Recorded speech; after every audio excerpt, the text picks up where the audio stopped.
मौर्य साम्राज्य। चलिए अब मौर्य साम्राज्य के बारे में पढ़ते हैं। मौर्य वंश का संस्थापक चंद्रगुप्त मौर्य का जन्म 345 ईसा पूर्व में हुआ था। जस्टिन ने चंद्रगुप्त मौर्य को सेंड्रोकोटस कहा है, जिसकी पहचान विलियम जोन्स ने चंद्रगुप्त मौर्य से की है। विशाखदत्त कृत मुद्रा राक्षस में चंद्रगुप्त मौर्य के लिए वृषण आशय निम्न कुल में उत्पन्न शब्द का प्रयोग किया है। गद्यानंद को हराने में चाणक्य, कौटिल्य या विष्णुगुप्त ने चंद्रगुप्त मौर्य की मदद की थी, जो बाद में चंद्रगुप्त का प्रधानमंत्री बना। इसके द्वारा लिखित पुस्तक अर्थशास्त्र है, जिसका संबंध राजनीति से है। चंद्रगुप्त मगध की राजगद्दी पर 322 ईसा पूर्व में बैठा। चंद्रगुप्त जैन धर्म का अनुयायी था। चंद्रगुप्त ने अपना अंतिम समय कर्नाटक के श्रवणबेलगोला नामक स्थान पर बिताया। चंद्रगुप्त ने 305 ईसा पूर्व में सेल्यूकस निकेटर को हराया। सेल्यूकस निकेटर ने अपनी पुत्री कार्नेलिया की शादी चंद्रगुप्त मौर्य के साथ कर दी और युद्ध की संधि शर्तों के अनुसार 4 प्रांत काबुल, कंधार, हेरात एवं मकरान चंद्रगुप्त को दिए। चंद्रगुप्त मौर्य ने जैनी गुरु भद्रबाहु से जैन धर्म की दीक्षा ली थी। मेगस्थनीज सेल्यूकस निकेटर का राजदूत था, जो चंद्रगुप्त के दरबार में रहता था। मेगस्थनीज द्वारा लिखी गई पुस्तक इंडिका है। मेगस्थनीज के अनुसार सम्राट का जनता के सामने आने के अवसरों पर शोभा यात्रा के रूप में जश्न मनाया जाता है। उन्होंने एक सोने के पालकी में लाया जाता है। उनके अंगरक्षक सोने और चांदी से अलंकृत हाथियों पर सवार रहते हैं। कुछ अंगरक्षक पेड़ों को लेकर चलते हैं। इन पेड़ों पर प्रशिक्षित तोतों का झुंड रहता है, जो सम्राट के सिर के चारों तरफ चक्कर लगाता रहता है। राजा सामान्यतः हथियारबंद महिलाओं से घिरे होते हैं। उनके खाना खाने के पहले खास नौकर उस खाने को चखते हैं। वे लगातार 2 रात एक ही कमरे में नहीं सोते हैं। पाटलिपुत्र के बारे में। पाटलिपुत्र एक विशाल प्राचीर से घिरा है, जिसमें 570 बुर्ज और 64 द्वार हैं। 2 और 3 मंजिल वाले घर लकड़ी और कच्ची ईंटों से बने हैं। राजा का महल भी काठ का बना है, जिसे पत्थर की नक्काशी से अलंकृत किया गया है। यह चारों तरफ से उद्यानों और चिड़ियों के लिए बने बसेरों से घिरा है। चंद्रगुप्त मौर्य और सेल्यूकस के बीच हुए युद्ध का वर्णन एप्पियानस ने किया है। प्लूटार्क के अनुसार चंद्रगुप्त ने सेल्यूकस को 500 हाथी उपहार में दिए थे। चंद्रगुप्त की मृत्यु 298 ईसा पूर्व में श्रवणबेलगोला में उपवास द्वारा हुई। बिंदुसार। चंद्रगुप्त मौर्य का उत्तराधिकारी बिंदुसार हुआ, जो 298 ईसा पूर्व में मगध की राजगद्दी पर बैठा। इसे अमित्र घात के नाम से भी जाना जाता है। अमित्र घात का अर्थ है शत्रु विनाशक। बिंदुसार आजीवक संप्रदाय का अनुयायी था। नोट: आजीवक संप्रदाय की स्थापना मक्खलीपुत्र गोशाल ने की थी। आजीवक संप्रदाय की स्थापना मक्खलीपुत्र गोशाल ने की थी। वायु पुराण में बिंदुसार को भद्रसार या वारिसार कहा गया है। स्ट्रैबो के अनुसार सीरियन नरेश एंटीयोकस ने बिंदुसार के दरबार में डायमीकस नामक राजदूत भेजा। इसे ही मेगस्थनीज का उत्तराधिकारी माना जाता है। जैन ग्रंथों में बिंदुसार को सिंधुसेन कहा गया है। बिंदुसार के शासनकाल में तक्षशिला, सिंधु एवं झेलम नदी के बीच में हुए 2 विद्रोहों का वर्णन है। इस विद्रोह को दबाने के लिए बिंदुसार ने पहले सुसीम को और बाद में अशोक को भेजा। एथीनियस के अनुसार बिंदुसार ने सीरिया के शासक एंटीयोकस प्रथम से मदिरा, सूखे अंजीर एवं एक दार्शनिक भेजने की प्रार्थना की थी। बौद्ध विद्वान तारानाथ ने बिंदुसार को 16 राज्यों का विजेता बताया है। बिंदुसार की सभा में 500 सदस्यों वाली एक मंत्री परिषद थी, जिसका प्रधान खल्लाटक था। अब अशोक के बारे में पढ़ेंगे। बिंदुसार का उत्तराधिकारी अशोक महान हुआ, जो कि 269 ईसा पूर्व में मगध की राजगद्दी पर बैठा। अशोक की माता का नाम शुभद्रांगी था। दिव्यावदान के अनुसार राजगद्दी पर बैठने के समय अशोक अवंती का राज्यपाल था। माशकी, गुर्जरा, नेत्तुर एवं उदयगोलम के लेखों में अशोक का नाम अशोक मिलता है। अशोक का इतिहास हमें मुख्यतः उसके अभिलेखों से ही ज्ञात होता है। इसके अभिलेखों को निम्नलिखित वर्गों में विभाजित किया जाता है: शिलालेख, स्तंभलेख और गुहालेख। चलिए नोट देख लेंगे। डी.आर. भंडारकर जैसे इतिहासकार ने अभिलेखों के आधार पर ही अशोक का इतिहास लिखने का प्रयास किया है। कर्नाटक के गुलबर्गा जिला के कनगनहल्ली से प्राप्त उभारदार मूर्ति शिल्प रिलीफ स्कल्पचर शिलालेख में अशोक के प्रस्तर रूप चित्र के साथ रान्यो अशोक, राजा अशोक उल्लिखित है। भाब्रू अभिलेख में अशोक ने स्वयं को मगध का राजा बताया है। चलिए अब हम लोग देखेंगे अशोक के प्रमुख शिलालेखों का स्थान एवं संबंधित राज्य। शिलालेखों का स्थान और वह किस राज्य से संबंधित है। शाहवाजगढ़ी, पेशावर, पाकिस्तान। शाहवाजगढ़ी, पेशावर, पाकिस्तान। मनसेहरा, हजारा, पाकिस्तान। मनसेहरा, हजारा, पाकिस्तान। कालसी, उत्तराखंड। कालसी, उत्तराखंड। गिरनार, गुजरात। गिरनार, गुजरात। धौली तथा जौगढ़, ओडिशा। धौली तथा जौगढ़, ओडिशा।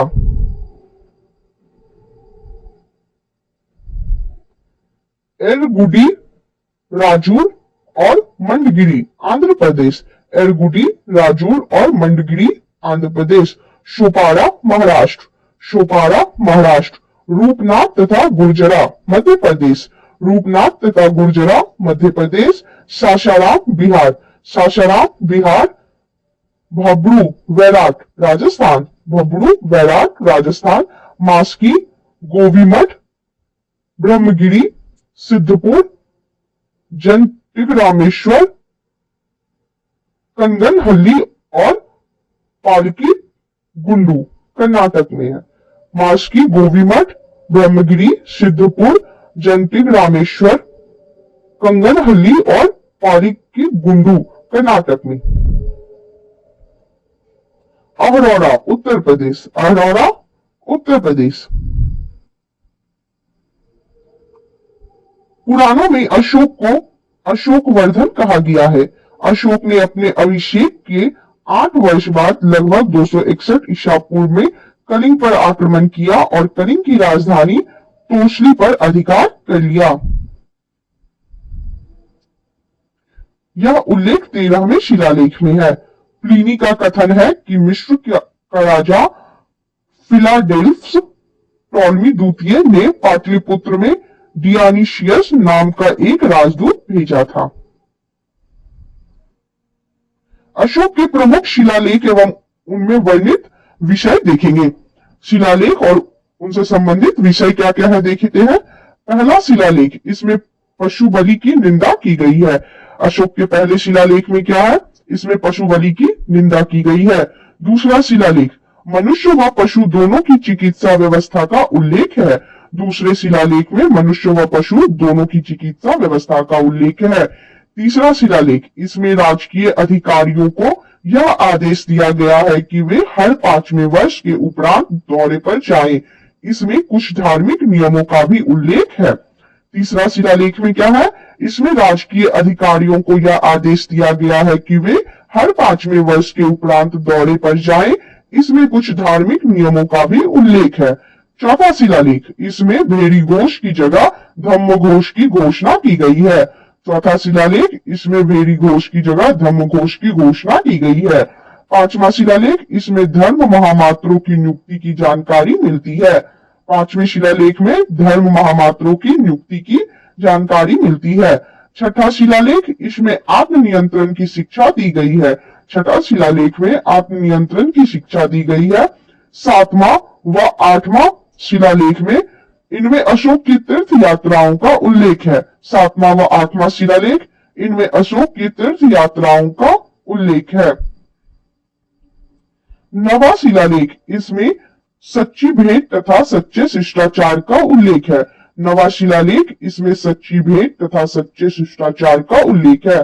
10वां शिलालेख, इसमें अशोक ने आदेश दिया है कि राजा तथा उच्च अधिकारी हमेशा प्रजा के हित में सोचे। 10वां शिलालेख, इसमें अशोक ने आदेश दिया है कि राजा तथा उच्च अधिकारी हमेशा प्रजा के हित में सोचे। 11वें शिलालेख में धम्म की व्याख्या की गई है। 11वें शिलालेख में धम्म की व्याख्या की गई है। 12वें शिलालेख में स्त्री महामात्रों की नियुक्ति एवं सभी प्रकार के विचारों के सम्मान की बात की गई है। 12वें शिलालेख में स्त्री महामात्रों की नियुक्ति एवं सभी प्रकार के विचारों के सम्मान की बात की गई है। 13वें शिलालेख में कलिंग युद्ध का वर्णन एवं अशोक के हृदय परिवर्तन की बात कही गई है। इसी में 5 यवन राजाओं के नामों का उल्लेख है जहां उसने धम्म प्रचारक भेजे। 13वें शिलालेख में कलिंग युद्ध का वर्णन है एवं अशोक के हृदय परिवर्तन की बात कही गई है। इसी में 5 यवन राजाओं के नामों का उल्लेख है जहां उसने धम्म प्रचारक भेजे। और 14वें में अशोक ने जनता को धार्मिक जीवन बिताने के लिए प्रेरित किया। 14वें शिलालेख में अशोक ने जनता को धार्मिक जीवन बिताने के लिए प्रेरित किया। उपगुप्त नामक बौद्ध भिक्षु ने अशोक को बौद्ध धर्म की दीक्षा दी। नोट, अशोक पहले ब्राह्मण धर्म का अनुयायी था।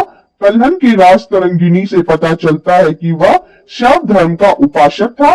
निग्रोध के प्रवचन सुनकर उसने बौद्ध धर्म को अपना लिया। अशोक पहले ब्राह्मण धर्म का अनुयायी था। कल्हन की राज तरंगिणी से पता चलता है कि वह शैव धर्म का उपासक था। निग्रोध के प्रवचन सुनकर उसने बौद्ध धर्म को अपना लिया।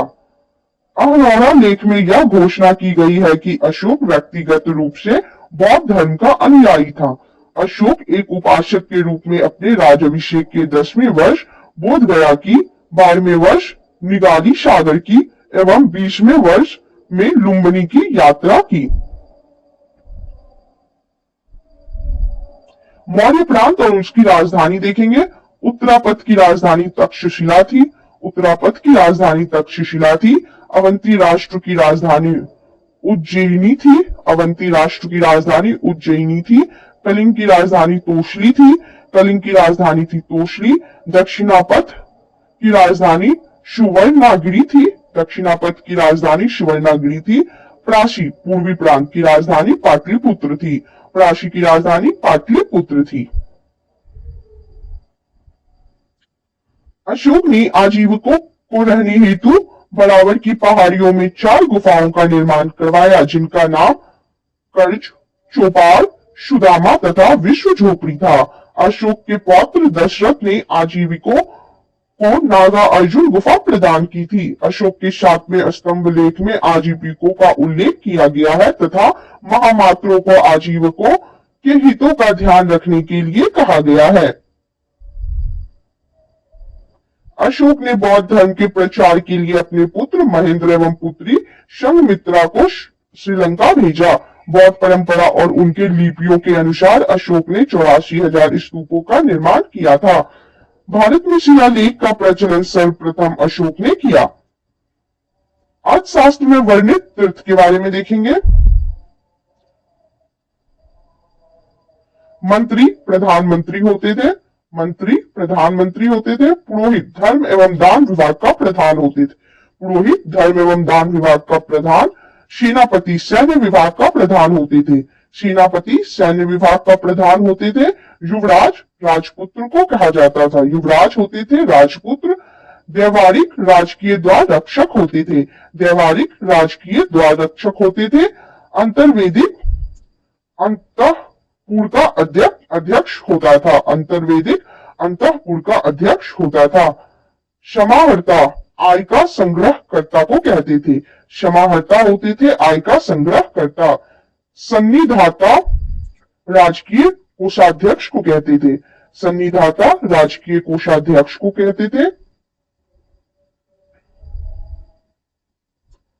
प्रशासता कारागार का अध्यक्ष होता था। प्रशासता कारागार का अध्यक्ष होते थे। प्रदेष्ट्री कमिश्नर होते थे। प्रदेष्ट्री कमिश्नर होता था। पौर नगर का कोतवाल होता था। पौर नगर का कोतवाल होता था। व्यवहारिक प्रमुख न्यायाधीश होता था। व्यवहारिक प्रमुख न्यायाधीश। नायक नगर रक्षा का अध्यक्ष होता था। नायक नगर रक्षा का अध्यक्ष होता था। कर्मांतिक उद्योगों एवं कारखानों का अध्यक्ष होता था। कर्मांतिक उद्योगों एवं कारखानों का अध्यक्ष, मंत्रिपरिषद अध्यक्ष, मंत्रिपरिषद अध्यक्ष, दंडपाल सेना का सामान एकत्र करने वाला को कहते थे। दंडपाल सेना का सामान एकत्र करने वाले को कहते थे। भारत में शिलालेख का प्रचलन सर्वप्रथम अशोक ने किया। अशोक के शिलालेखों में ब्राह्मी, खरोष्टी, ग्रीक एवं अरमाइक लिपि का प्रयोग हुआ।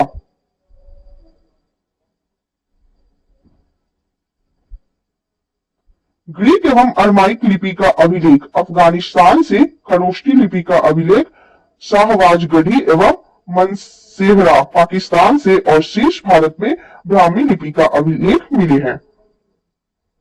दुर्गपाल होते थे दुर्ग रक्षक। दुर्गपाल कौन होते थे? दुर्ग रक्षक। और अंतपाल होते थे सीमावर्ती दुर्गों का रक्षक। सीमावर्ती दुर्गों का रक्षक अंतपाल होते थे। नोट देख लेंगे। खरोष्टी लिपि दाईं से बाईं ओर लिखी जाती थी। खरोष्टी लिपि दाईं से बाईं ओर लिखी जाती थी। अशोक के अभिलेखों के 3 भागों में बांटा जा सकता है। पहला शिलालेख, दूसरा स्तंभ लेख और तीसरा गुहा लेख। अशोक के शिलालेख की खोज 1750 ईस्वी में पाद्रेटी फैंथेलर ने की थी। इनकी संख्या 14 है। अशोक के अभिलेख पढ़ने में सबसे पहली सफलता 1837 ईस्वी में जेम्स प्रिंसेप को हुई। अशोक के स्तंभ लेखों की संख्या 7 है, जो केवल ब्राह्मी लिपि में लिखी गई है। यह 6 अलग अलग स्थानों से प्राप्त हुआ है। इन सभी 6 स्थानों के बारे में एक एक करके देखेंगे। प्रयाग स्तंभ लेख, यह पहले कौशाम्बी में स्थित था। इस स्तंभ लेख को अकबर ने इलाहाबाद के किले में स्थापित कराया। दूसरा है दिल्ली टोपड़ा, यह स्तंभ लेख फिरोज शाह तुगलक के द्वारा टोपड़ा से दिल्ली लाया गया। तीसरा है दिल्ली मेरठ, पहले मेरठ में स्थित यह स्तंभ लेख फिरोज शाह द्वारा दिल्ली लाया गया। चौथा है रामपुरवा, यह स्तंभ लेख चंपारण बिहार में स्थापित है। इसकी खोज 1872 में कार्लायल ने की। पांचवा है लौरिया अरेराज, चंपारण बिहार में। और छठा है लौरिया नंदनगढ़, चंपारण बिहार में। इस स्तंभ पर मोर का चित्र बना है।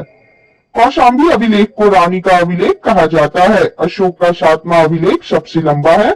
अशोक का सबसे छोटा स्तंभ लेख रुम्मीदेई है। इसी में लुम्बिनी में धम्म यात्रा के दौरान अशोक द्वारा भू राजस्व की दर घटाकर 1/8 भाग कर दिया और लुम्बिनी ग्राम का धार्मिक कर यानी बलि माफ कर दिया। नोट देख लेंगे। महास्थान, बांग्लादेश से प्राप्त शोहगौड़ा का ताम्रपत्र अभिलेख में मौर्य काल में अकाल, सूखा जैसी दैवी प्रकोप के समय राज्य द्वारा राहत कार्य किए जाने का विवरण प्राप्त होता है। प्रथम पृथक शिलालेख में यह घोषणा है कि सभी मनुष्य मेरे बच्चे हैं। अशोक का सार-ए-कुना कंदहार अभिलेख ग्रीक एवं अरमेइक भाषाओं में प्राप्त हुआ है। साम्राज्य में मुख्यमंत्री एवं पुरोहित की नियुक्ति के पूर्व इनके चरित्र को काफी जांचा परखा जाता था, जिसे उपधा परीक्षण कहा जाता था। सम्राट की सहायता के लिए एक मंत्री परिषद होती थी, जिसमें सदस्यों की संख्या 12, 16 या 20 हुआ करती थी। अर्थशास्त्र में शीर्षस्थ अधिकारी के रूप में तीर्थ का उल्लेख मिलता है, जिसे महामात्र भी कहा जाता था। इसकी संख्या 18 थी। अर्थशास्त्र में चर जासूस को कहा गया है। अशोक के समय मौर्य साम्राज्य में प्रांतों की संख्या 5 थी। प्रांतों को चक्र कहा जाता था। प्रांतों के प्रशासक कुमार या आर्यपुत्र या राष्ट्रिक कहलाते थे। प्रांतों का विभाजन विषय में किया गया था, जो विषयपति के अधीन होते थे। प्रशासन की सबसे छोटी इकाई ग्राम थी, जिसका मुखिया ग्रामिक कहलाता था। प्रशासकों में सबसे छोटा गोप था, जो 10 ग्रामों का शासन संभालता था। चलिए अब देखेंगे प्रशासनिक समिति एवं उनके कार्य। समिति और उनके कार्य क्या क्या थे। प्रथम समिति का कार्य था उद्योग एवं शिल्प कार्य का निरीक्षण करना। प्रथम समिति का कार्य था उद्योग एवं शिल्प कार्य का निरीक्षण करना। द्वितीय समिति का कार्य था विदेशियों की देखरेख करना। द्वितीय समिति का कार्य था विदेशियों की देखरेख करना। तृतीय समिति का कार्य था जन्म मरण का विवरण रखना। तृतीय प्रशासनिक समिति का कार्य था जन्म मरण का विवरण रखना। चतुर्थ प्रशासनिक समिति का कार्य था व्यापार एवं वाणिज्य की देखभाल करना। चतुर्थ समिति का कार्य था व्यापार एवं वाणिज्य की देखभाल करना। पंचम समिति का कार्य था निर्मित वस्तुओं के विक्रय का निरीक्षण करना। पंचम समिति का कार्य था निर्मित वस्तुओं के विक्रय का निरीक्षण करना। षष्ठ समिति का कार्य था बिक्री कर वसूल करना। षष्ठ समिति का कार्य था बिक्री कर वसूल करना।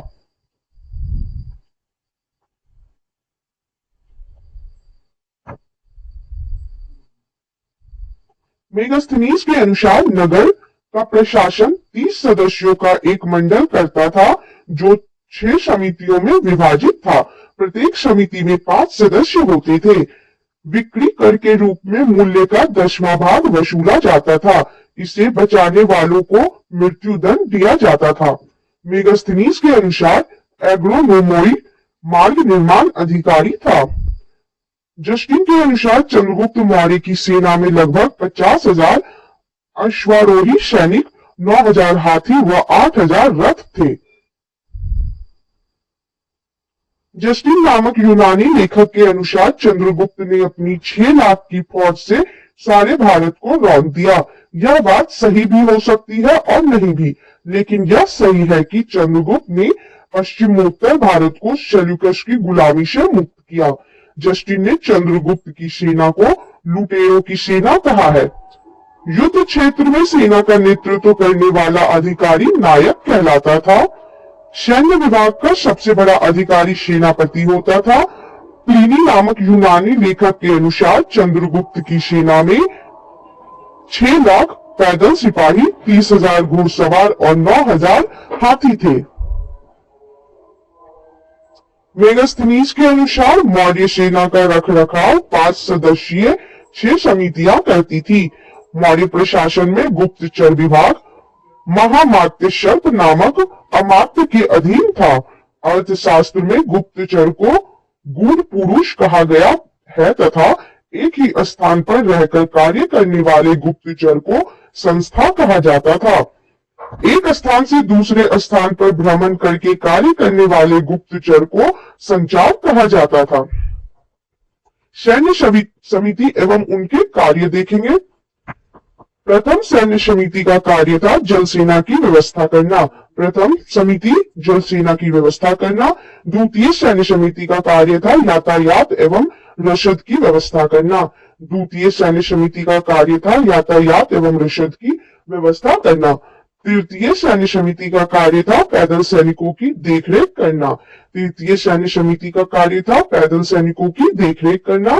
चतुर्थ सैन्य समिति का कार्य था अश्वारोहियों की सेना की देखरेख करना। चतुर्थ सैन्य समिति का कार्य था अश्वारोहियों की सेना की देखरेख करना। पंचम सैन्य समिति का कार्य था गज सेना की देखरेख करना। पंचम सैन्य समिति का कार्य था गज सेना की देखरेख करना। और षष्ठ समिति का कार्य था रथ सेना की देखरेख करना। षष्ठ सैन्य समिति का कार्य था रथ सेना की देखरेख करना। अशोक के समय जनपदीय न्यायालय के न्यायाधीश को राजुक कहा जाता था। सरकारी भूमि को शीता भूमि कहा जाता था। बिना वर्षा के अच्छी खेती होने वाली भूमि को अदेवमात्रित कहा जाता था। मौर्य काल में द्रोण अनाज के माप के लिए प्रयोग होता था। मेगास्थनीज ने भारतीय समाज को 7 वर्गों में विभाजित किया है। दार्शनिक, किसान, अहिर, कारीगर, सैनिक, निरीक्षक एवं सभासद। स्वतंत्र वैश्यावृत्ति को अपनाने वाली महिला रूपा जीवा कहलाती थी।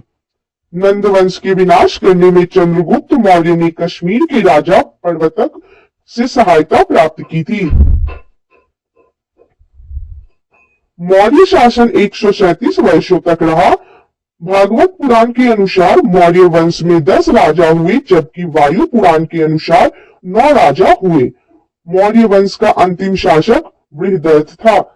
इसकी हत्या इसके सेनापति पुष्यमित्र शुंग ने 185 ईसा पूर्व में कर दी और मगध पर शुंग वंश की नींव डाली। नोट: अशोकाराम विहार पाटलिपुत्र में था। अशोकाराम विहार पाटलिपुत्र में था। ब्रह्म साम्राज्य, शुंग एवं कण्व राजवंश। पुष्यमित्र शुंग, जिसने मगध पर शुंग वंश की नींव डाली, ब्राह्मण जाति का था। शुंग शासकों ने अपनी राजधानी विदिशा में स्थापित की। इंडो यूनानी शासक मिनांडर को पुष्यमित्र शुंग ने पराजित किया। पुष्यमित्र शुंग ने 2 बार अश्वमेध यज्ञ किया। इनके लिए पतंजलि ने अश्वमेध यज्ञ कराए। भरभूत स्तूप का निर्माण पुष्यमित्र शुंग ने करवाया। शुंग वंश का अंतिम शासक देवभूति था। इसकी हत्या 73 ईसा पूर्व में वासुदेव ने कर दी और मगध की गद्दी पर कण्व वंश की स्थापना की। कण्व वंश का अंतिम राजा सुशर्मा हुआ। सातवाहन राजवंश, शिमुक ने 60 ईसा पूर्व में सुशर्मा की हत्या कर दी और सातवाहन वंश की स्थापना की। सातवाहन आंध्र वंश शासकों ने अपनी राजधानी प्रतिष्ठान गोदावरी नदी के किनारे में स्थापित की। प्रतिष्ठान महाराष्ट्र के औरंगाबाद जिले में है। सातवाहन वंश के प्रमुख शासक थे शिमुक, शातकर्णी, गौतमीपुत्र शातकर्णी, वशिष्ठिपुत्र पुलुमावी तथा यज्ञश्री शातकर्णी। शातकर्णी ने 2 अश्वमेध तथा 1 राजसूय यज्ञ किया। सातवाहन शासकों के समय के प्रसिद्ध साहित्यकार हाल एवं गुणाढ्य थे। हाल ने तथा गुणाढ्य ने बृहत कथा नामक पुस्तकों की रचना की। सातवाहन ने चांदी, तांबे, सीसा, सर्वाधिक प्रोटीन और कांसे की मुद्राओं का प्रचलन किया। सातवाहन अपना सिक्का ढालने में जिस शीशे का इस्तेमाल करते थे उसे रोम से मंगाया जाता था। ब्राह्मणों को भूमि अनुदान देने की प्रथा का आरंभ सातवाहन शासकों ने ही सर्वप्रथम किया। भूमिदान का सर्वप्राचीन पुरालेखीय प्रमाण शताब्दी ईसा पूर्व के सातवाहनों में नानाघाट अभिलेख में मिलता है, जिसमें अश्वमेध यज्ञ में एक गांव देने का उल्लेख है। सातवाहनों की राजकीय भाषा प्राकृत एवं लिपि ब्राह्मी थी। सातवाहनों में हमें मातृतंत्रात्मक ढांचे का आभास मिलता है। उनके राजाओं के नाम उनकी माताओं के नाम पर रखने की प्रथा थी, जैसे गौतमी पुत्र, वाष्टी पुत्र आदि। लेकिन सातवाहन राजकुल पितृतंत्रात्मक था, क्योंकि राज सिंहासन का उत्तराधिकारी पुत्र ही होता था। सातवाहन शासकों ने ग्रामीण क्षेत्रों में प्रशासन का काम गौलमिक को सौंपा। गौलमिक एक सैनिक टुकड़ी का प्रधान होता था, जिसमें 9 रथ, 9 हाथी, 25 घोड़े और 45 पैदल सैनिक होते थे। सातवाहनों की महत्वपूर्ण स्थापत्य कृतियां हैं कार्ले का चैत्य, अजंता एवं एलोरा की गुफाओं का निर्माण एवं अमरावती कला का विकास। सातकर्णी एवं अन्य सभी सातवाहन शासक दक्षिणापथ के स्वामी कहे जाते थे। नोट देखेंगे, सातवाहन राज्य ने उत्तर और दक्षिण भारत के बीच सेतु का काम किया। सातवाहन राज्य ने उत्तर और दक्षिण भारत के बीच सेतु का काम किया। चलिए अब देखते हैं चेदी राजवंश के बारे में। अशोक की मृत्यु के उपरांत संभवतः प्रथम शताब्दी ईसा पूर्व में कलिंग में चेदी राजवंश का उदय हुआ। इसकी जानकारी हमें हाथी गुम्फा अभिलेख भुवनेश्वर उड़ीसा से मिलती है। खारवेल इस वंश का एक प्रतापी राजा था। खारवेल जैन धर्म का अनुयायी था और उसने जैन मुनियों के लिए उदयगिरी की पहाड़ी में गुफा का निर्माण करवाया था। भारत के यवन राज्य, भारत पर आक्रमण करने वाले विदेशी आक्रमणकारियों का क्रम है हिंदू यूनानी, फिर शक, फिर पहलव और फिर कुषाण। सेल्यूकस के द्वारा स्थापित पश्चिमी तथा मध्य एशिया के विशाल साम्राज्य को इसके उत्तराधिकारी एंटियोकस प्रथम ने अक्षुण्ण बनाए रखा। एंटियोकस द्वितीय ने शासनकाल में विद्रोह के फलस्वरूप उसके अनेक प्रांत स्वतंत्र हो गए। बैक्ट्रिया के विद्रोह का नेतृत्व डियोडोटस प्रथम ने किया था। बैक्ट्रिया पर डियोडोटस प्रथम के साथ इन राजाओं ने क्रमशः शासन किया। डियोडोटस द्वितीय, यूथिडेमस, डेमिट्रियस, मिनांडर, यूक्रेटाइडस, एंटी आल्किडस तथा हर्मिक्स। भारत पर सबसे पहले आक्रमण बैक्ट्रिया के शासक डेमिट्रियस ने किया। इसने 190 ईसा पूर्व में भारत पर आक्रमण कर अफगानिस्तान, पंजाब एवं सिंध के बहुत बड़े भाग पर अधिकार कर लिया। इसने शाकल को अपनी राजधानी बनाई। इसे ही हिंद यूनानी या बैक्ट्रियाई यूनानी कहा गया। हिंद यूनानी शासकों में सबसे अधिक विख्यात मिनांडर 165 से 145 ईसा पूर्व तक हुआ। इसकी राजधानी शाकल, आधुनिक सियालकोट, शिक्षा का प्रमुख केंद्र था। मिनांडर ने नागसेन यानी नागा अर्जुन से बौद्ध धर्म की दीक्षा ली। मिनांडर के प्रश्न एवं नागसेन द्वारा दिए गए उत्तर एक पुस्तक के रूप में संग्रहित है, जिसका नाम मिलिंद पनोह अर्थात मिलिंद के प्रश्न या मिलिंद प्रश्न है। हिंद यूनानी भारत के पहले शासक हुए जिनके जारी किए सिक्कों के बारे में निश्चित रूप से कहा जाता है कि सिक्के किन किन राजाओं के हैं। भारत में सबसे पहले हिंद यूनानियों ने ही सोने के सिक्के जारी किए। हिंद यूनानी शासकों ने भारत के पश्चिमोत्तर सीमा प्रांत में यूनान की प्राचीन कला चलाई, जिसे हेलेनिस्टिक आर्ट कहते हैं। भारत में गंधार कला इसका उत्तम उदाहरण है। नोट देखेंगे, यूनानियों ने पर्दे का प्रचलन आरंभ कर भारतीय नाट्य कला के विकास में योगदान दिया। चूंकि पर्दा यूनानियों की देन था, इसलिए वह यवनिका के नाम से प्रसिद्ध हुआ। यूनानियों ने पर्दे का प्रचलन आरंभ कर भारतीय नाट्य कला के विकास में योगदान दिया। चूंकि पर्दा यूनानियों की देन थी, इसलिए यह यवनिका के नाम से प्रसिद्ध हुआ। शक, यूनानियों के बाद शक आए। शकों की 5 शाखाएं थी और हर शाखा की राजधानी भारत और अफगानिस्तान में अलग अलग भागों में थी। पहली शाखा ने अफगानिस्तान, दूसरी शाखा ने पंजाब, तीसरी शाखा ने मथुरा, चौथी शाखा ने पश्चिमी भारत एवं 5वीं शाखा ने ऊपरी दक्कन पर प्रभुत्व स्थापित किया। प्रथम शक राजा मो था। शक मूलतः मध्य एशिया के निवासी थे और चारगाह की खोज में भारत आए। 58 ईसा पूर्व में उज्जैन के एक स्थानीय राजा ने शकों को पराजित करके बाहर खदेड़ दिया और विक्रमादित्य की उपाधि धारण की। शकों पर विजय के उपलक्ष्य में 58 ईसा पूर्व से एक नया संवत विक्रम संवत के नाम से प्रारंभ हुआ। उसी समय से विक्रमादित्य एक लोकप्रिय उपाधि बन गई, जिसकी संख्या भारतीय इतिहास में 14 तक पहुंच गई। गुप्त सम्राट चंद्रगुप्त द्वितीय सबसे अधिक विख्यात विक्रमादित्य था। शकों की अन्य शाखाओं की तुलना में पश्चिम भारत में प्रभुत्व स्थापित करने वाली शाखा ने सबसे लंबे अरसे तक शासन किया। गुजरात में चल रहे समुद्री व्यापार से यह शाखा काफी लाभान्वित हुई और भारी संख्या में चांदी के सिक्के जारी किए।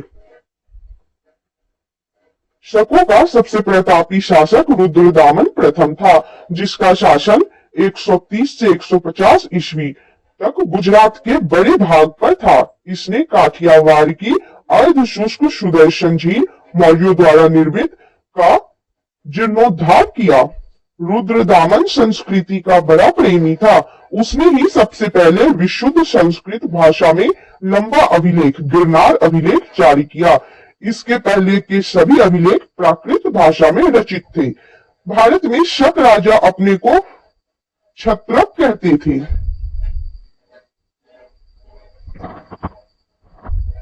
पार्थियाई या पहलव, पश्चिमोत्तर भारत में शकों के अधिपत्य के बाद पार्थियाई लोगों का आधिपत्य हुआ। सबसे प्रसिद्ध पार्थियाई राजा गोंडोफर्निस था। इसी के शासनकाल में सेंट टॉमस ईसाई धर्म का प्रचार करने के लिए भारत आया था। नोट, पार्थियाई लोगों का मूल स्थान ईरान में था। पार्थियाई लोगों का मूल स्थान ईरान में था। कुषाण। पहलव के बाद कुषाण आए, जो यूची एवं तोखरी भी कहलाते हैं। यूची नामक एक कबीला 5 कुलों में बट गया था। उन्हीं में एक कुल थे कुषाण। कुषाण वंश के संस्थापक कुजुल कडफिशस था। इस वंश का सबसे प्रतापी राजा कनिष्क था। इनकी राजधानी पुरुषपुर या पेशावर थी। कुषाणों की द्वितीय राजधानी मथुरा थी। कनिष्क ने 78 ईस्वी गद्दी पर बैठने के समय में एक संवत चलाया, जो शक संवत कहलाता है, जिसे भारत सरकार द्वारा प्रयोग में लाया जाता है। बौद्ध धर्म की चौथी बौद्ध संगीति कनिष्क के शासनकाल में कुंडलवन कश्मीर में प्रसिद्ध बौद्ध विद्वान वसुमित्र की अध्यक्षता में हुई। कनिष्क बौद्ध धर्म के महायान संप्रदाय का अनुयायी था। नोट: चीनी जनरल पेन चौवा ने कनिष्क को हराया था। आरंभिक कुषाण शासकों ने भारी संख्या में स्वर्ण मुद्राएं जारी की, जिनकी शुद्धता गुप्त काल की स्वर्ण मुद्राओं से उत्कृष्ट है। नोट: कुषाणों ने सोने की सर्वाधिक शुद्ध सिक्के जारी किए। कुषाणों ने सोने के सर्वाधिक शुद्ध सिक्के जारी किए। कुषाणों ने उत्तरी तथा उत्तरी पश्चिमी भारत में सर्वाधिक संख्या में तांबे के सिक्कों को जारी किया था। कनिष्क का राजवैद्य आयुर्वेद का विख्यात विद्वान चरक था, जिसने चरक संहिता की रचना की, जो भारतीय चिकित्सा शास्त्र का विश्वकोश कहलाता है। महाविभाष सूत्र के रचनाकार वसुमित्र हैं। इसे ही बौद्ध धर्म का विश्वकोश कहा जाता है। कनिष्क के राजकवि अश्वघोष ने बौद्धों का रामायण बुद्ध चरित की रचना की। वसुमित्र, पार्श्व, नागार्जुन, महाचेत और शंगरक्ष भी कनिष्क के दरबार की विभूति थे। भारत का आइंस्टीन नागार्जुन को कहा जाता है। इनकी पुस्तक माध्यमिक सूत्र, इसमें नागार्जुन ने सापेक्षता का सिद्धांत दिया है। कनिष्क की मृत्यु 102 ईस्वी में हो गई। कुषाण वंश का अंतिम शासक वासुदेव था। नोट: कुषाण राजा देवपुत्र कहलाते थे। कुषाण राजा देवपुत्र कहलाते थे। यह उपाधि कुषाणों ने चीनियों से ली। यह उपाधि कुषाणों ने चीनियों से ली। गंधार शैली एवं मथुरा शैली का विकास कनिष्क के शासनकाल में हुआ था। मथुरा संग्रहालय में कुषाण कालीन मूर्तियों का संग्रह अधिक मात्रा में है। गंधार कला के लिए तक्षशिला प्रसिद्ध है। रेशम मार्ग पर नियंत्रण रखने वाले शासकों में सबसे प्रसिद्ध कुषाण थे। कुषाण साम्राज्य में मार्गों पर सुरक्षा का प्रबंध था। रेशम मार्ग का आरंभ कनिष्क ने कराया था। नोट: रेशम बनाने की तकनीक का आविष्कार सबसे पहले चीन में हुआ था। रेशम बनाने की तकनीक का आविष्कार सबसे पहले चीन में हुआ था। मथुरा साटक नामक विशेष प्रकार के वस्त्र का निर्माण केंद्र था। मथुरा साटक नामक विशेष प्रकार के वस्त्र का निर्माण केंद्र था। कुषाण काल में सबसे अधिक विकास वास्तुकला के क्षेत्र में हुआ था। इसी काल में बुद्ध की खड़ी प्रतिमा का निर्माण हुआ। अब देखेंगे संगम युग।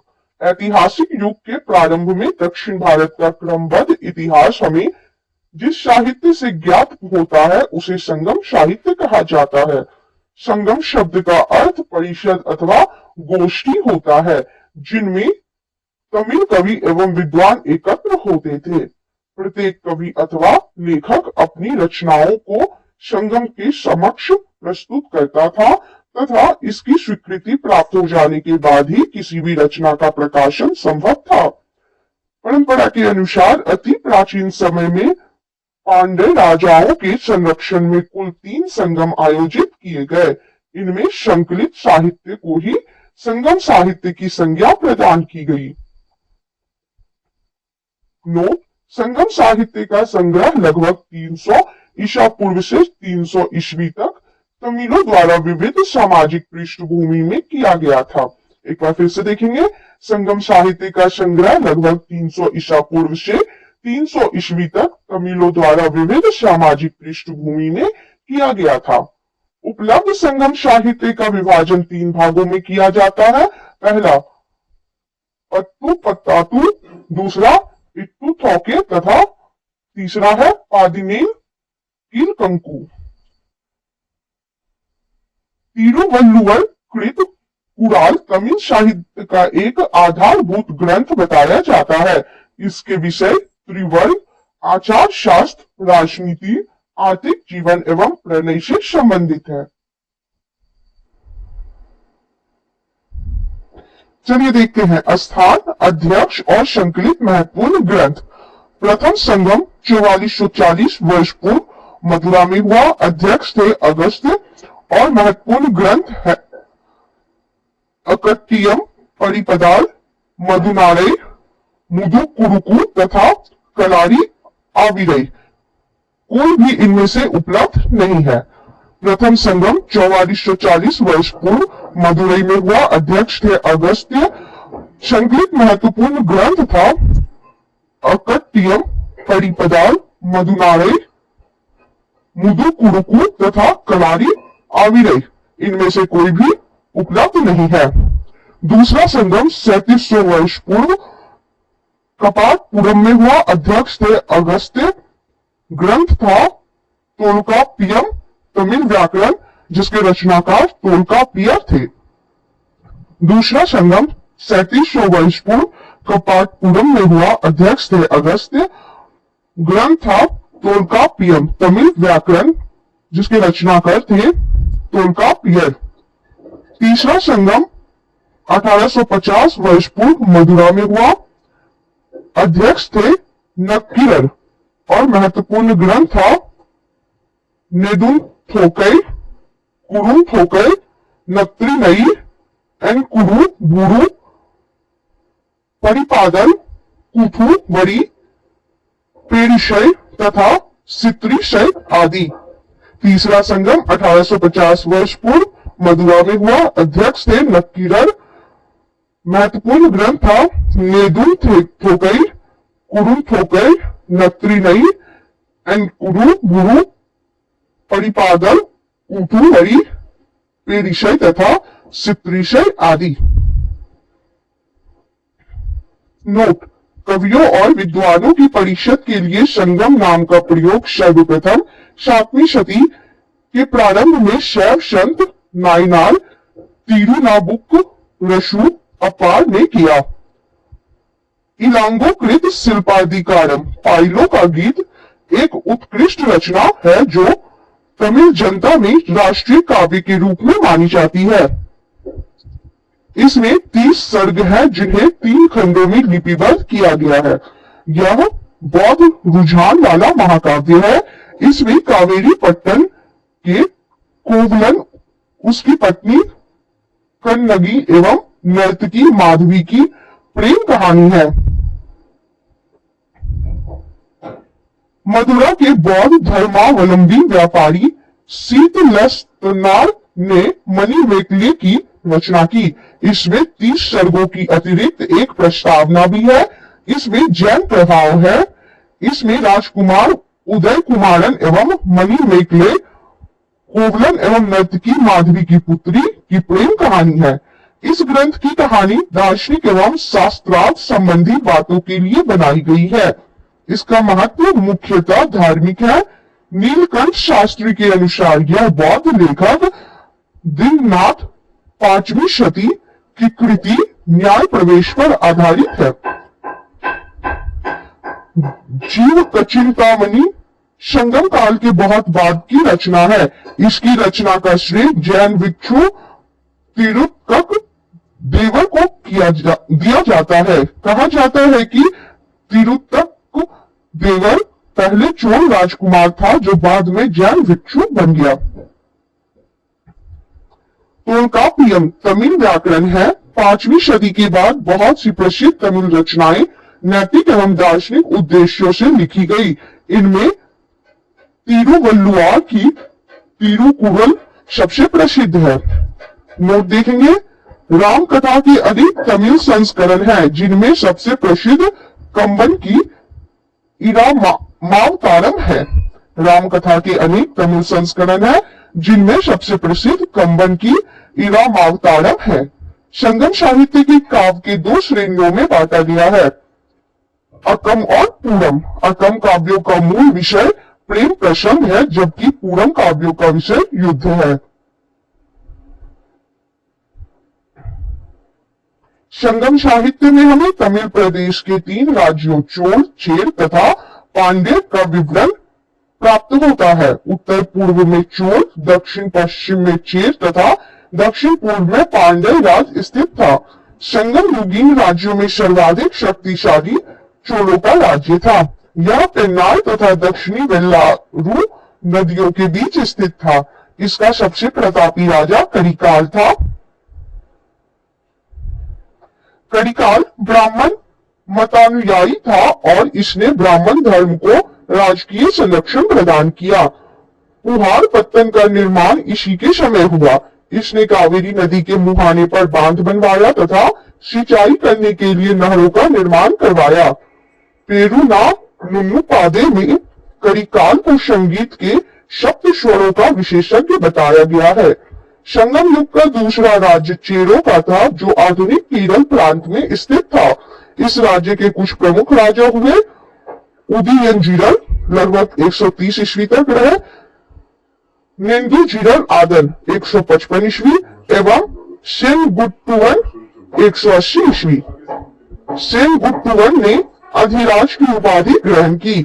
इसने पत्तिनी नामक धार्मिक संप्रदाय को समाज में प्रतिष्ठित किया। संगम युग का तीसरा राज्य पांड्यों का था, जो कावेरी के दक्षिण में स्थित था। इसकी राजधानी मदुरा में थी। पांड्य राजाओं में नेंडुजेलियन लगभग 210 ईस्वी सबसे शक्तिशाली था। संगम युग में मंत्रियों को अमायिचार या अमायिचार कहा जाता था। राजधानी में एक राजसभा होती थी, जिसे नालवई कहा जाता था। यह राजा के साथ न्याय का कार्य करता था। राजा देश का प्रधान न्यायाधीश तथा सभी प्रकार के मामलों की सुनवाई की अंतिम अदालत होता था। राजा के न्यायालय को मनरम कहा जाता था। चोरी तथा व्यभिचार के अपराध के लिए मृत्युदंड दिया जाता था। झूठी गवाही देने पर जीव काट ली जाती थी। भूमि कर नगद तथा अनाज दोनों रूपों में अदा किया जाता था। संभवतः यह उपज का 6वां भाग होता था, किंतु कभी कभी इसे बढ़ाया जाता था।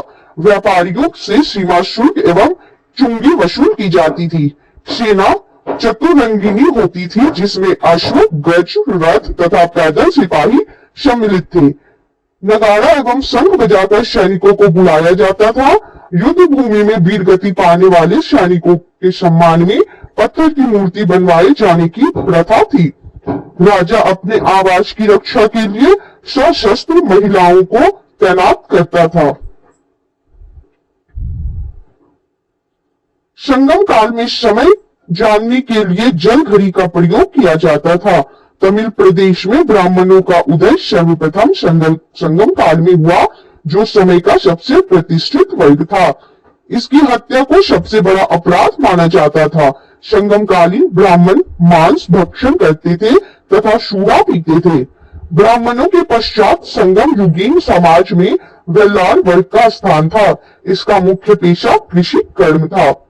संगम साहित्य में व्यापारी वर्ग को वेनिगर कहा गया है। संगमकालीन कुछ अन्य वर्ग हैं, इनको देखेंगे। पुलयन दस्तकारों का एक वर्ग, जो रस्सी तथा पशुचर्म की सहायता से चारपाई एवं चटाई बनाने का कार्य करते थे। पुलयन दस्तकारों का एक वर्ग था, जो रस्सी तथा पशुचर्म की सहायता से चारपाई एवं चटाई बनाने का कार्य करते थे। एनियर कौन थे? शिकारियों की एक जाति थी। एनियर शिकारियों की एक जाति थी।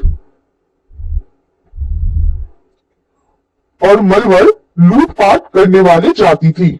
मलवर लूटपाट करने वाले जाति को कहा जाता था। संगम साहित्य में व्यापारी वर्ग को वेनिगर कहा गया है। संगम साहित्य में दास प्रथा के अस्तित्व का प्रमाण नहीं मिलता है। तोलकापियम नामक तमिल रचना से ज्ञात होता है कि संगम काल में विवाह को संस्कार के रूप में मान्यता प्रदान की गई थी। इसमें हिंदू धर्म शास्त्रों में वर्णित विवाह के 8 प्रकारों ब्रह्म, देव, आर्ष, प्रजापत्य, असुर, गांधर्व, राक्षस तथा पैशाच का उल्लेख मिलता है। प्रणय विवाह की मान्यता दी गई थी, जिसे पंचतीनय कहा गया है। एक पक्षीय प्रणय को कैकिनय व अनुचित प्रणय को पेरुंदिनय कहा गया है। संगम काल में चावल मुख्य खाद्यान्न था। इसे दूध में मिलाकर सांभर नमक नामक खाद्यान्न तैयार किया जाता था। नर्तक नर्तकियों व गायकों के दल धूम धूम कर लोगों का मनोरंजन किया करते थे। संगम साहित्य में इन्हें पानर व पिडेलियर कहा गया है। तमिल साहित्य में मच्चेलियर तथा ओवैयर जैसी कवियत्रियों की चर्चा हुई है, जिससे स्पष्ट है कि इस काल की स्त्रियां सुशिक्षिता होती थी। संगम काल के लोग कौवे को शुभ पक्षी मानते थे, जो अतिथियों के आगमन की सूचना देता था। कौवे नाविकों को सही शिक्षा का भी बोध कराते थे। इस कारण सागर के मध्य चलने वाले जहाजों के साथ उन्हें ले जाया जाता था। संगम काल में समाधियों के स्थान पर पत्थर गाड़ने की प्रथा थी। इन्हें वीरगल अथवा वीर प्रस्तर कहा जाता था। इनकी पूजा भी होती थी। प्रायः युद्ध में वीरगति प्राप्त सैनिकों के सम्मान में खड़े किए जाते थे। संगम काल में किसानों को वेल्लार तथा उनके प्रमुखों को वेलीर कहा जाता था। संगम साहित्य से पता चलता है कि समाज के निम्न वर्ग की महिलाएं ही मुख्यतः खेती का कार्य करती थी। इन्हें कदैशिवर कहा गया है। संगम काल में चोलों की समृद्धि का मुख्य कारण उनका सुविकसित वस्त्रोद्योग था। पांड्य राज्य में कोकई, सालियूर एवं चीन राज्य में बंदर प्रमुख बंदरगाह था। कोडकई मोती खोजने का प्रमुख पत्तन था। कोरोमंडल समुद्र तट पर पुडुचेरी से 3 किलोमीटर दक्षिण में स्थित अरिकमेडु चोल वंश का एक प्रमुख बंदरगाह था। इन बंदरगाह से रोम के साथ व्यापार होता था। 1945 ईस्वी में हुई यहाँ की खुदाई से एक विशाल रोमन बस्ती का पता चला है। यहाँ मनकों के निर्माण का कारखाना भी था। पेरिप्लस में अरिकमेडु को पेडोक कहा गया है। नोट देख लेंगे। संगम काल में ही मिस्र के एक नाविक हिप्पोलस ने मानसूनी हवाओं के सहारे बड़े जहाजों से सीधा समुद्र पार कर सकने की विधि खोजी। एक बार फिर से देखेंगे। संगम काल में ही मिस्र के एक नाविक हिप्पोलस ने मानसूनी हवाओं के सहारे बड़े जहाजों से सीधे समुद्र पार कर सकने की विधि खोजी। तमिल देश का प्राचीन देवता मुरुगन था। कालांतर में उसका नाम सुब्रमण्यम हो गया और स्कंद कार्तिकेय के साथ उसका तादात्म्य स्थापित कर दिया गया। हिंदू धर्म में स्कंद कार्तिकेय को शिव पार्वती का पुत्र माना गया है। स्कंद का एक नाम कुमार भी है और तमिल भाषा में मुरुगन शब्द का यही अर्थ होता है। मुरुगन का प्रतीक मुर्गा माना जाता था तथा उसके विषय में यह मान्यता थी कि उसे पर्वत पर कीड़ा करना अत्यधिक प्रिय है। उसका अस्त्र वर्षा था। कुरुवश नामक एक पर्वतीय जनजाति की स्त्री को मुरुगन की पत्नियों में माना गया है। वर्ण का सामाजिक वर्गीकरण संगम कवियों को ज्ञात था। संगम साहित्य में पवित्र या जादुई शक्तियों में विश्वास जताया गया है, जिसे अनकु कहा जाता है। गुप्त साम्राज्य। गुप्त साम्राज्य का उदय 3री शताब्दी के अंत में प्रयाग के निकट कौशाम्बी में हुआ। संभवतः गुप्त लोग कुषाणों के सामंत थे। गुप्त वंश का संस्थापक श्री गुप्त था। 240 से 280 ईस्वी तक। श्री गुप्त का उत्तराधिकारी घटोत्कच हुआ 280 से 320 ईस्वी तक। गुप्त वंश का प्रथम महान सम्राट चंद्रगुप्त प्रथम था। यह 320 ईस्वी में गद्दी पर बैठा। इसने लिच्छवी राजकुमारी कुमार देवी से विवाह किया। इसने महाराजाधिराज की उपाधि धारण की। गुप्त संवत 319 से 320 ईस्वी की शुरुआत चंद्रगुप्त प्रथम ने की। चंद्रगुप्त प्रथम का उत्तराधिकारी समुद्रगुप्त हुआ, जो 335 ईस्वी में राजगद्दी पर बैठा। इसने आर्यावर्त के 9 शासकों और दक्षिणावर्त के 12 शासकों को पराजित किया। इन्हीं विजयों के कारण इसे भारत का नेपोलियन कहा जाता है। इसने अश्वमेधकर्ता, विक्रमांक एवं परम भागवत की उपाधि धारण की।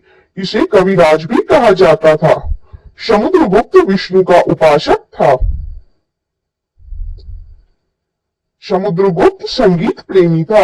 ऐसा अनुमान उसके सिक्कों पर उसे वीणा वादन करते हुए सिखाया जाने से लगाया गया है। समुद्रगुप्त का दरबारी कवि हरिसेन था, जिसने इलाहाबाद प्रशस्ति लेख की रचना की। नोट देखेंगे, परम भागवत की उपाधि धारण करने वाला प्रथम गुप्त शासक समुद्रगुप्त था। गया एवं नालंदा से मिले 2 ताम्र लेख में समुद्रगुप्त को परम भागवत कहा गया है। परम भागवत की उपाधि धारण करने वाला प्रथम गुप्त शासक समुद्रगुप्त था।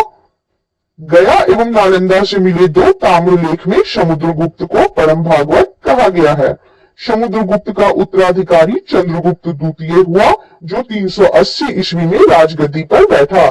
इसके शासनकाल में चीनी बौद्ध यात्री फाहियान भारत आया। शकों पर विजय के उपलक्ष्य में चंद्रगुप्त द्वितीय ने चांदी के सिक्के चलाए। चंद्रगुप्त द्वितीय ने विक्रमादित्य की उपाधि धारण की। यह उपाधि इससे पूर्व 57 ईसा पूर्व में उज्जैन के शासक ने भी पश्चिमी भारत में शक क्षत्रपों पर विजय पाने के उपलक्ष्य में धारण की थी। शाप चंद्रगुप्त द्वितीय का राजकवि था। चंद्रगुप्त द्वितीय के समय में पाटलिपुत्र एवं उज्जैनी विद्या के प्रमुख केंद्र थे। अनुश्रुति के अनुसार चंद्रगुप्त द्वितीय के दरबार में 9 विद्वानों की एक मंडली निवास करती थी, जिसे नवरत्न कहा गया है। महाकवि कालिदास संभवतः इनमें अग्रणी थे। कालिदास के अतिरिक्त इनमें धन्वंतरी, छपनक, फलित ज्योतिष के विद्वान, अमर सिंह कोशकार, शंकु जो वास्तुकार थे, वेतालभद्र, घटकरपल, वराह मिहिर जो खगोल विज्ञानी थे एवं वररुचि जैसे विद्वान थे। चंद्रगुप्त द्वितीय का सांध्य विग्रहित सचिव वीरसेन शैव मतालंबी था, जिसने शिव की पूजा के लिए उदयगिरी पहाड़ी पर एक गुफा का निर्माण करवाया था। वीरसेन व्याकरण, न्याय, मीमांसा एवं शब्द का प्रकांड पंडित था तथा एक कवि भी था। चंद्रगुप्त द्वितीय का उत्तराधिकारी कुमारगुप्त प्रथम या गोविंद गुप्त हुआ, 415 ईस्वी से 454 ईस्वी तक। नालंदा विश्वविद्यालय की स्थापना कुमारगुप्त ने की थी। कुमारगुप्त प्रथम का उत्तराधिकारी स्कंदगुप्त हुआ, 455 से 467 तक। स्कंदगुप्त ने गिरनार पर्वत पर स्थित सुदर्शन झील का पुनरुद्धार किया। स्कंदगुप्त ने कर्णदत्त को सौराष्ट्र का गवर्नर नियुक्त किया। स्कंदगुप्त ने शासनकाल में ही हूनों का आक्रमण शुरू हो गया। अंतिम गुप्त शासक विष्णुगुप्त था। गुप्त साम्राज्य की सबसे बड़ी प्रादेशिक इकाई देश थी, जिसके शासक को गोपना कहा जाता था। एक दूसरी प्रादेशिक इकाई भुक्ति या प्रांत थी, जिसके शासक उपरिक कहलाते थे। भुक्ति के नीचे विषय या जिला नामक प्रशासनिक इकाई होती थी, जिसके प्रमुख विषयपति कहलाते थे। पुलिस विभाग के साधारण कर्मचारियों को चाट एवं भाट कहा जाता था। पुलिस विभाग का मुख्य अधिकारी दंडपाशिक कहलाता था। प्रशासन की सबसे छोटी इकाई ग्राम थी। ग्राम का प्रशासन ग्राम सभा द्वारा संचालित होता था। ग्राम सभा का मुखिया ग्रामिक कहलाता था एवं अन्य सदस्य महत्तर कहलाते थे। ग्राम समूहों की छोटी इकाई को पीठ कहा जाता था। गुप्त शासक कुमारगुप्त के दामोदरपुर ताम्रपत्र में भूमि बिक्री संबंधी अधिकारियों की क्रियाकलापों का उल्लेख है। भू राजस्व कुल उत्पादन का 1/4 भाग से 1/6 भाग हुआ करता था। गुप्त काल में बलात् श्रम, वृष्टि, राज्य के लिए आय का एक स्रोत माना जाता था। इसे जनता द्वारा दिया जाने वाला कर भी माना जाता था। आर्थिक उपयोगिता के आधार पर निम्न प्रकार की भूमि थी। कौन कौन सी प्रकार की देखेंगे? क्षेत्र, कृषि करने योग्य भूमि, वास्तु, वास करने योग्य भूमि, चारगाह भूमि, पशुओं के चारा योग्य भूमि, शिल, ऐसी भूमि जो जोतने योग्य नहीं होती थी, और अपरहत, ऐसी भूमि जो जंगली होती थी। सिंचाई के लिए रहट या घंटी यंत्र का प्रयोग होता था। श्रेणी के प्रधान को ज्येष्ठक कहा जाता था। गुप्त काल में उज्जैन सर्वाधिक महत्वपूर्ण व्यापारिक केंद्र था। गुप्त राजाओं ने सर्वाधिक स्वर्ण मुद्राएं जारी की। इनकी स्वर्ण मुद्राओं को अभिलेखों में दिनार कहा गया है। गुजरात के बाद गुप्त राजाओं ने बड़ी संख्या में चांदी के सिक्के जारी किए, जो केवल स्थानीय लेन देन में चलते थे। अब देखेंगे गुप्तकालीन प्रसिद्ध मंदिर। मंदिर और वह किस स्थान पर है? विष्णु मंदिर तिगवा जबलपुर मध्य प्रदेश में है। विष्णु मंदिर तिगवा जबलपुर मध्य प्रदेश में। शिव मंदिर भूमरा नागौदा मध्य प्रदेश में है। शिव मंदिर भूमरा नागौदा मध्य प्रदेश में है। पार्वती मंदिर नयाना कुठार मध्य प्रदेश में। पार्वती मंदिर नयाना कुठार मध्य प्रदेश में है। दशावतार मंदिर ईंटों द्वारा निर्मित हुआ है। देवगढ़ ललितपुर उत्तर प्रदेश में है। दशावतार मंदिर देवगढ़ ललितपुर उत्तर प्रदेश में है। शिव मंदिर खो नागौदा मध्य प्रदेश में है। शिव मंदिर खो नागौदा मध्य प्रदेश में है। लक्ष्मण मंदिर ईंटों द्वारा निर्मित भीतरगांव कानपुर उत्तर प्रदेश में है। लक्ष्मण मंदिर ईंटों द्वारा निर्मित भीतरगांव कानपुर उत्तर प्रदेश में है। कायस्थों का सर्वप्रथम वर्णन याज्ञवल्क्य की स्मृति में मिलता है। जाति के रूप में कायस्थों का सर्वप्रथम वर्णन अशोनम स्मृति में मिलता है।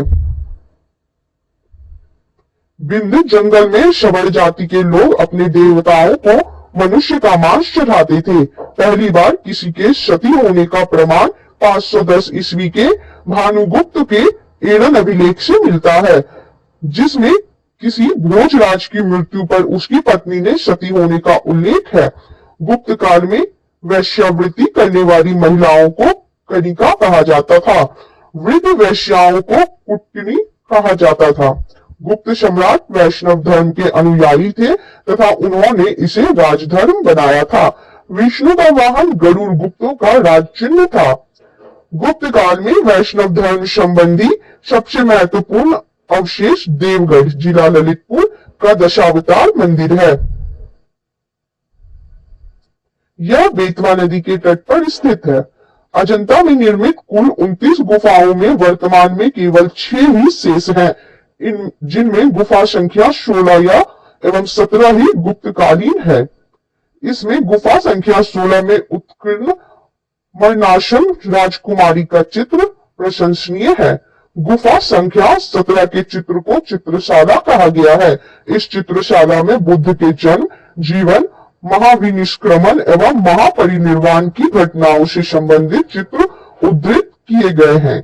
अजंता की गुफाएं बौद्ध धर्म की महायान शाखा से संबंधित है। गुप्त काल में निर्मित अन्य गुफा बाघ की गुफा है, जो बाघ जिला धार मध्य प्रदेश नामक स्थान पर विंध्य पर्वत को काटकर बनाई गई थी। गुप्त काल में विष्णु शर्मा द्वारा लिखित पंचतंत्र संस्कृत में को संसार का सर्वाधिक प्रचलित ग्रंथ माना जाता है। बाइबल के बाद इसका स्थान दूसरा है। इसे 5 भागों में बांटा गया है। पहला मित्रभेद, दूसरा मित्र लाभ, तीसरा संधि विग्रह, चौथा लब्ध प्रनाश और 5वां अपरिच्छाकारित्व। आर्यभट्ट ने आर्यभट्टियम एवं सूर्य सिद्धांत नामक ग्रंथ लिखे। उसने सूर्य ग्रहण एवं चंद्र ग्रहण के वास्तविक कारण बताए। आर्यभट्ट पहला भारतीय नक्षत्र वैज्ञानिक थे जिसने घोषणा की कि पृथ्वी अपनी दूरी पर घूमती है। वराह मिहिर ने वृहत संहिता, पंच सिद्धांत, वृहजक और लघु जातक की रचना की। वृहत संहिता में नक्षत्र विद्या, वनस्पति शास्त्र, प्राकृतिक इतिहास और भौतिक भूगोल के विषयों पर चर्चा की गई है। ब्रह्मगुप्त इस युग के महान नक्षत्र वैज्ञानिक एवं गणितज्ञ थे। उसने यह घोषणा करके न्यूटन के सिद्धांत की पूर्व कल्पना कर ली। प्रकृति के एक नियम के अनुसार सभी वस्तुएं पृथ्वी पर गिरती है, क्योंकि पृथ्वी स्वभाव से ही सभी वस्तुओं को अपनी ओर आकर्षित करती है। गुप्त काल में पलकान्व ने पशु चिकित्सा पर हस्त्यायुर्वेद लिखा। नवीनतम की रचना गुप्त काल में की गई है। इस पुस्तक में नुस्खे, सूत्र और उपचार विधियां दी गई है। पुराणों की वर्तमान रूप में रचना गुप्त काल में हुई। इसमें ऐतिहासिक परंपराओं का उल्लेख है। संस्कृत गुप्त राजाओं की शासकीय भाषा थी। गुप्त काल में चांदी के सिक्कों को रुपया कहा जाता था। याज्ञवल्क्य, नारद, कात्यायन एवं बृहस्पति स्मृतियों की रचना गुप्त काल में ही हुई। मंदिर बनाने की कला का जन्म गुप्त काल में ही हुआ। त्रिमूर्ति की अवधारणा का विकास गुप्त काल में ही हुआ। गुप्त वंश के शासकों ने मंदिरों एवं ब्राह्मणों को सबसे अधिक ग्राम अनुदान में दिया। गुप्त काल लौकिक साहित्य की सर्जना के लिए अस्मरणीय है। भास के 13 नाटक इसी कला के हैं। शूद्रक का लिखा नाटक मृच्छकटिकम या माटी की खिलौनागारी, जिसमें निर्धन ब्राह्मण के साथ वेश्या का प्रेम वर्णित है, प्राचीन नाटकों में सर्वोत्कृष्ट माना जाता है। कालिदास की कृति अभिज्ञान शाकुंतलम राजा दुष्यंत एवं शकुंतला की प्रेम की कथा द्वितीय भारतीय रचना है, जिसका अनुवाद यूरोपीय भाषाओं में हुआ। ऐसी प्रथम रचना है भागवत गीता।